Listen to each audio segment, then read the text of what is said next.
guys, how you doing? With us today is the associate head coach and pitching coach with the Stetson University Hatters, a D1 program in the A Sun Conference. Dave, how you doing? Good. How are you? Doing well. I wanted to pick your brain today and have our viewers get your thoughts about, number one, your philosophy on pitching, and then maybe talk about what you specifically look for in a possible recruit that you're interested in at Stetson. So what's your overall philosophy of pitching? Obviously that's kind of a broad, statement, I guess. But you draw off your own experiences. I was fortunate enough to play a long time and been in the college game a while now. And, you learn along the way about what works, meaning the necessities, what I think are, essentials. So philosophically, we all know we talk about getting ahead of hitters and some of these buzzwords that are there, but what exactly does that mean? How does that translate to a philosophy? So that's something I hammer home. I keep statistics on those things. It comes down to trying to be the aggressor, because we know as you get behind hitters, or maybe you're a little bit more passive, you're not as aggressive, that advantage switches to the hitter. We all know that. That's not a secret. Right. So, but how that translates philosophically is, like I said, the statistics I keep on ahead, early, and behind counts. I present that to our guys. Everything we do is about competing and being aggressive and attacking hitters. Right. And I think sometimes a misnomer is that means just barreling fastballs in there and going. I mean, you can be aggressive in the zone with secondary pitches. These are all things we talk about. Like I said, it's kind of a broad, right. A broad question. But if you ask me my philosophy, I know that at the end of the day, you got to stand on the mound and compete and compete in the zone and be aggressive and attack, no matter what that result is. You're going to give up hits. You're going to give up homers. I've always said, if you haven't done those things, you're not very good because right. You're not on the field. So, we talk about those things. We talk about you want to minimize those things. Obviously, you can't just stand out there and get whacked all over the ballpark. But you can have some negative results sometimes. Learn from those, but all the while still maintaining that aggressive philosophy that I try to teach here. Right. Yeah, you got to have that edge. I was always taught that the best pitch in baseball is the first pitch strike. Yeah, and that's one of the things. That's one of our statistics we keep. I think I've spoke at some conventions and some things about. One of my biggest. I talk about the rule of 60. Without getting into it too much, it's a philosophy thing we have here. But I've spoke on that at conventions and things like that. But one of those is to be, 60+% first pitch strikes. Right. And with the expectation that it not be 61, but it'd be 75. Right. We want to be higher than that. But just looking at some of statistically how those things shape out, the more aggressive and the more, that 0-1 count versus 1-0 count is, a pretty significant change.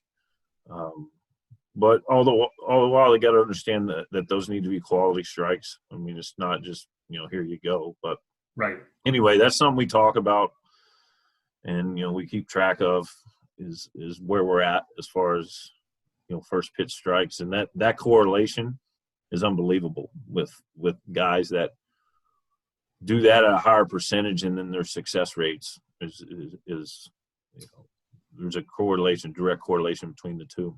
Yeah, absolutely. I mean, when you're ahead in the count, you're controlling the sequence. You're in control at that point. If you're up early, you can kind of dictate the at bat.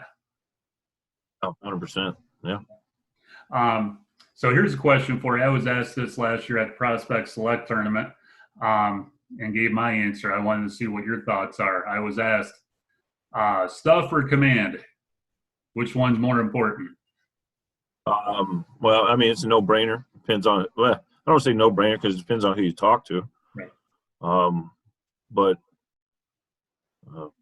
plus stuff, no strikes.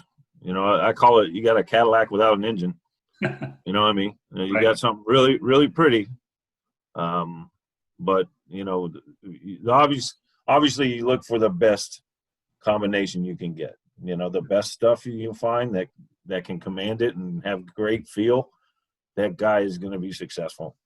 But at the end of the day, that my opinion is that command's more important. And I think it'd be hard to argue on the other side, to be honest with you. Yeah. Yeah. But, we see it all the time, guys, that it becomes, that fastball velo becomes so important to them. They lose feel, they get violent deliveries. So, to each their own. I'm sure those guys are out there that carry more weight than that. I'm just not really one of them. Sure. No, I agree with you. When with my job, with a guy that's a D1 projectable guy, it's assumed that he's got the stuff. I mean, you're not going to be interested in a guy throwing 74 miles an hour. Obviously, guys are going to have the velo already. It's if they can command that effectively and spin it also and command that, which, in my opinion, I think is, obviously what we're talking about. And it's part of, again, to each his own in their recruiting philosophies, but I don't carry a tremendous amount of weight in what the fastball looks like. I would be stupid to sit here and say that it's not a factor. I mean, you're right. We're 74, 75 mile an hour fastball is not going to play at the college level. Right. But how old is that kid, and does it project and make a jump? Those are the things we got to really draw on our experiences and evaluation, of players to do. Right. Because I will say, if that kid competes and he's got a really good feel, and you think there's, and I'm not talking about the 74, 75 guy. I'm just talking about, in general, people that may not have that 90 plus, that is what we all know is what is looked for in most cases. That doesn't necessarily mean that they can't compete. Right. Especially in the area of what I call perceived velocity. Okay. I have a left-hander that was a walk-on because he was 82, 83 out of high school. But he kind of had that sneaky quick arm that just got on guys. Yep. So, it's 82, 83. And nobody recruited the kid. Well, now it's 87, 89. And that's great, but his methodical delivery and quick arm just makes that thing play up. So, sure. It's just that's the things you got to kind of look for. And he already possessed command. He was a pitchability guy. Yep. He was a walk-on for us, and 2 years ago became our Friday night guy. Wow. So it matters what that hitter thinks it is. Exactly. It don't matter what that gun says. Yep, it's how he's reacting to it. No doubt. And here's another general question, but maybe a little more specific. What is the biggest factor, and I'm sure it's individualized pitcher by pitcher, but when you're looking at a recruit, in your eyes, what's the biggest plus that you're looking for in a recruit? I mean, we talked about it. I am a big pitchability guy, and that's that's me. I think we try to train it here. I mean, it's something that we talk about all the time. Some people it clicks with, some it doesn't. I don't have the pixie dust for it. So someone that kind of possesses that feel, that's what I call it. Right. Somebody's got a feel for pitching, can throw secondary pitches, 4 strikes, and or out of the zone if needed. You know what I mean? They have that feel. You know, some of the guys that we've committed that have that, man, those guys are turnkey. They're going to walk in, they're going to help you right away. Right. You know, so I don't even have to get the chance to screw them up. They're already arrived, ready to go. But yeah, that's key for me. Is athleticism and ability to have a great feel for playing the position, not just throwing. That's what I say all the time. I tell our guys that pitcher is a position played on the field. Right. It is a position. It's not stand out there and gunsling. Right. There's other things you got to do. You got to hold runners. You got to do. So I know it's a kind of an ambiguous answer, but I look for the whole thing. Okay. You know what I mean? The guy that's kind of turnkey, man, that guy's going to help us right away. Sure. You know, I love those kind of guys. I just don't think there's a ton of them out there because of, you know, what are we trying to do? We're doing showcase baseball these days. You know, that's really what we're doing. Yeah. And I understand it. I know where the game's going. I know people want to get seen and all the things that exist, but sometimes it falls short on learning how to play the position. Absolutely. You know what I mean? And which encompasses everything: mound presence, holding runners. You know, and I can go on and on down the list. But I look at recruits through a microscope. Mm-hmm. You know, the last thing I look at, or I should say, the last thing I hone in on is I'm at the game for a reason because they got stuff, right? We've been told that. We know what their measurables are. This guy's 86, 88, 6'3", you know, athletic body. I knew that before I got there. Right. So I want to evaluate every other aspect of what they do. Yep. So that's kind of how I go about the recruiting process. Those phone calls are important. You know, I want to ask questions of the kid, and, you know, those answers are important. You know, how they answer them, and, you know, how they handle themselves. And absolutely, it's a big mess. And, you know, the one thing, and I know you're familiar with this, but, you know, we teach our guys how important communication is, because you're going to be speaking to a 15, 16-year-old, 17-year-old on the phone, and you're going to expect him to answer questions in some form or fashion, not just go, no, no. Because if he does that, more than likely, you're probably going to not be too impressed with that. Yeah, I mean, that's fair to say that it's not the end all be all, because sometimes it's not their fault. It was their, you know, upbringing and training, and you know, maybe they were the quiet kid in school, and those things exist. Right. But you certainly get off the phone with a kid like that, and you don't know any more about them. Right. You know, I mean, it's not the end all be all, but right. But yes, communication is huge. Yeah. You know, that's what we have to do. You and I have to do this for a living. Yeah. We have to be skilled communicators. That day is going to come for that kid someday. He's going to have to be a skilled communicator, whether it be when he arrives on college campus and he has speech class, you know, whatever it is. That's going to come to light, you know. So absolutely. I got one more question for you, Dave. So how are you tackling the COVID issue right now in recruiting? How are you specifically doing it? Well, I think it's tough for everybody. So now we're in an era where you lean a lot on recommendation. You lean a lot on video, which is hard to carry weight in. Mm-hmm. You know, it's just you don't see when you don't see things with your own eyes. And I do think that would also carries weight differently with each college coach and recruiter. Sure. So how important is it? I want to see things with my own eyes. I want to see how the ball comes out. I want to see – you don't see how that kid reacts in between innings. You don't see how they warm up. You don't see those things that are important. Yeah. how they hold runners, and some of the things I've already gone over that I like to see. You don't get to see those things, so it's extremely tough.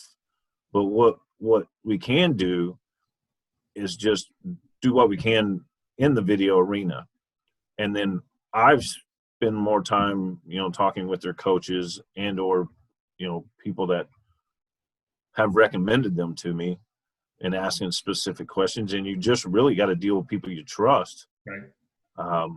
But yes, it's extremely hard. It is an unprecedented time. It's really tough on the kids because now we have just given everybody their year back, right. Which is the right thing to do, in my opinion. I'll say publicly.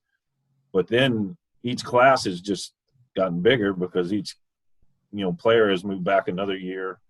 So it's extremely tough. So specifically to answer your question, I'm drawn on a lot of people I trust, and having kids send me video. But I will say I don't carry a tremendous amount of weight in that video, but it's better than nothing. Right. So that's kind of how I'm having to handle it. I think you would get 15 guys on this call and it'd be 15 different answers. Right. In how they philosophically are handling things. You can't get kids on campus. You can't, you just can't do what we're used to doing and trained to do. It's been a nightmare. You got to adjust. You just got to. You anticipate possibly being back out there at some point this year? We're moving forward. I will say we can think what we want about the spring, and I think we've done some things within our conference and on our campus, and as everybody in the country has to prepare for spring 2021. Right. But there's a significant step before that, which is college football. Right. If NCAA football does not go, I think my opinion is that we might be looking at a different spring. I agree.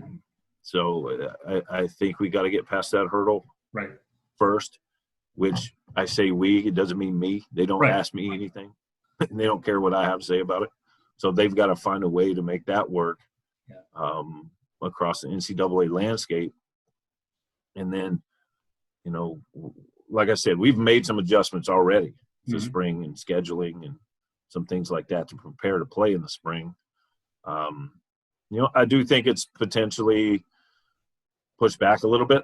I mean, I think that could potentially happen as well. Right. But again, there's a hurdle first. Yep. And without that hurdle being solved, I think we might have a different looking spring for sure. It's I hope we never go through this again, or no one else does in their lifetime. What a mess it's been. Yeah, there's nothing like it. No. So whenever you or I ask anybody how you handling it, what the hell do you say? I know. I don't know. I'm handling it like day by day, man. Yeah, that's it. That's it. And doing the best you can to move forward. Yeah. With hoping to get back on the field. Whatever adjustments we got to make, we'll do it. Absolutely. Well, Dave, hey, I really appreciate your time and your info and taking time out of your morning to join us. And I wish you all the best of luck and hopefully be able to see you face to face sometime this year on a baseball field. Yeah, man. I mean, that's what we're supposed to be doing. So I'm not used to Zoom calls and I know. Being at home in July in the summer. You're usually on a plane or a car somewhere. So wait, you got your biceps a little bigger? You doing a lot of curls and stuff, bench presses? Oh no, man. No, COVID hasn't been very good to me, brother. So all right. Hey, you have a great doing day. what I can. And I'll see you soon. All right, man. Thank you very much. Of course. Okay. Bye.